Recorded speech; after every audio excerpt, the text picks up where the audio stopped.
If you didn't know, it's been announced that O.J. Simpson has passed away at the age of 76. He was battling cancer and even recently posted a video claiming to be in better health, but this is ultimately what resulted in his death. Now, he was a former running back who spent 11 seasons in the NFL, playing only for the Buffalo Bills and San Francisco 49ers. But there was so much more to this athlete than anyone could have seen. So let's jump into our list of the dark secrets O.J. Simpson took to the grave. Now, the biggest question people have on their mind is, did he do it? On the night of June 12, 1994, O.J.'s ex-wife Nicole Brown Simpson and her friend Ronald Goldman were stabbed to death outside her condominium in Los Angeles. Now, O.J. Simpson quickly became the prime suspect. O.J. was formally arraigned on July 22, 1994, entering a plea of not guilty. The trial began on January 24, 1995. The Los Angeles District Attorney's Office, led by Marcia Clark and Christopher Darden, emphasized that O.J. physically mistreated Nicole prior to and after the Simpsons' 1992 divorce as a motive.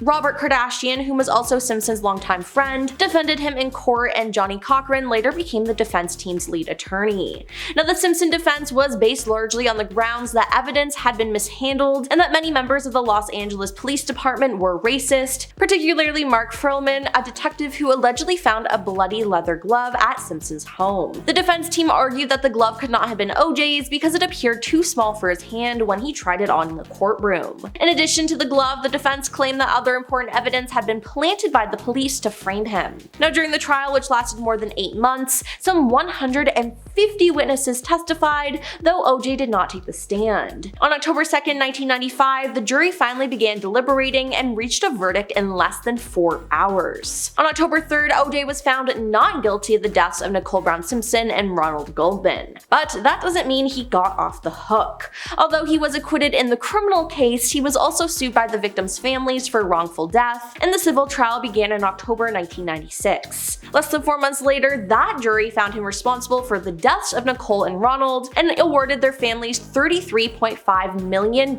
in charges. Now, that to me just screams that he did it.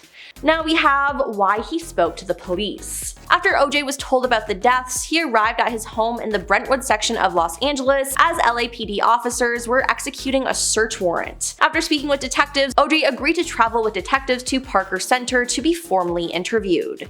O.J. traveled to Parker Center in a car with detectives while his lawyer followed in a separate vehicle. Now, against the advice of his attorney, O.J. agreed to be interviewed by the LAPD detectives without a lawyer present. Now, in the audio, it appears that he has no concern for Nicole or how she's died, and only has emotion once the police start insinuating that O.J. was responsible for the crime. And this leads us to, and is probably why he had the car chase. Now, okay, calling it a car chase is a little far-fetched because he was only going 35 miles per hour and was being followed by helicopters, TV crews, and pretty much the entirety of the LAPD. Now, when O.J. failed to turn himself in, an all-points bulletin was issued for his arrest. By the morning of June 17, 1974, police arrived to arrest O.J. at the home of his friend and lawyer, Robert Kardashian, but they found that O.J. had slipped out the back door with his former college and Buffalo Bills teammate, Al Cowlings. Now, the two men then drove off in Al's white Ford Bronco, and after a news conference, the LAPD officially declared the former football star a fugitive, where his lawyer, Howard Shapiro, announced that O.J. was so distraught he might take his own life. Then around 7 p.m., police located the white Bronco by tracing calls made from O.J.'s cell phone, where he was reported to be in the back seat of the vehicle. Vehicles from the LAPD and California Highway Patrol pursued the Bronco for about an hour as it traveled at some 35 miles per hour along the I-405. Finally, the Bronco pulled into the driveway of O.J.'s Brentwood home, and he emerged from the car close to 9 p.m. and was immediately arrested and booked. Then there's the interviews. You'd think that after the trial, O.J. would try to lay low as all eyes were on him as his life was full of scandals. Now, if not for himself, you'd think he'd do it for his children, Sydney Brooke and Justin Ryan, but that's not the route that he chose to go. That was made clear during an interview in 1998 with Ruby Wax. By allowing himself to be interviewed for hours, he opened himself up to have every move that he made analyzed by experts and, more importantly, by the public. And with the twists and turns turns that the interview took, many wondered what OJ was trying to accomplish by agreeing to speak about the deaths. Now, to make things worse though, at the end of the interview, he pulled a prank which was just downright weird, disturbing, and proved to me, at least, that he was not sound of mind. Now, Ruby uses humor as one of the ways to help disarm celebrities and make them more comfortable, so Ruby was going to do a bit about being set up and not knowing who was coming to the door. And while she knew that it would be OJ, there was no preparing her for the surprise that OJ said he had as she opened the door. As she opened the door, OJ had a banana in his hand and he pretended to stab Ruby with it, making horror movie stabbing sounds to go along with it. I think it was his idea of a joke, Ruby explained. Now, why on earth would he think that was funny? He was literally accused of stabbing 2 people to death. On what planet would something like that be funny? Now, it said that producers were so disturbed by what they saw that they almost did not air the interview. But because Simpson had not been found guilty, they allowed the interview to air in its entirety, which honestly, I don't blame them for, because what the heck?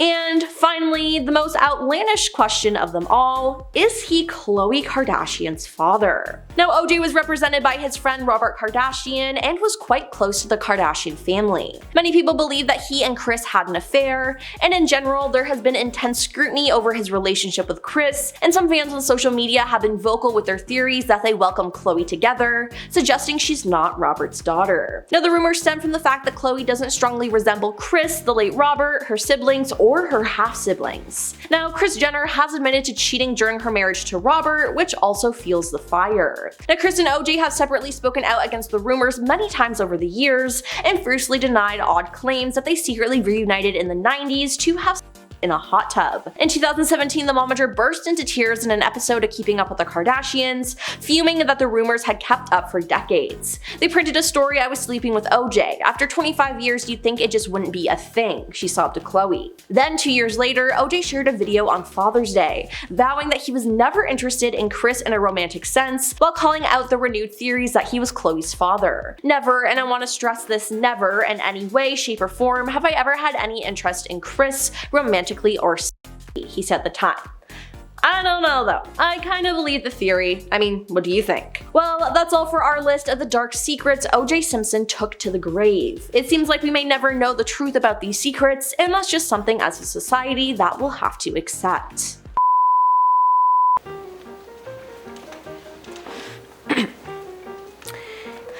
I don't know though. I kind of believe the theory. I mean, what do you think?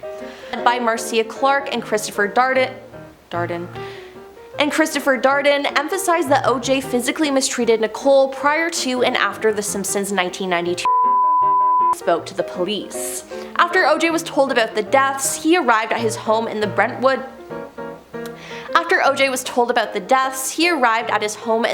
section of Los Angeles as an LAPD. After OJ was told about the deaths, he arrived at his home in that we'll have to accept.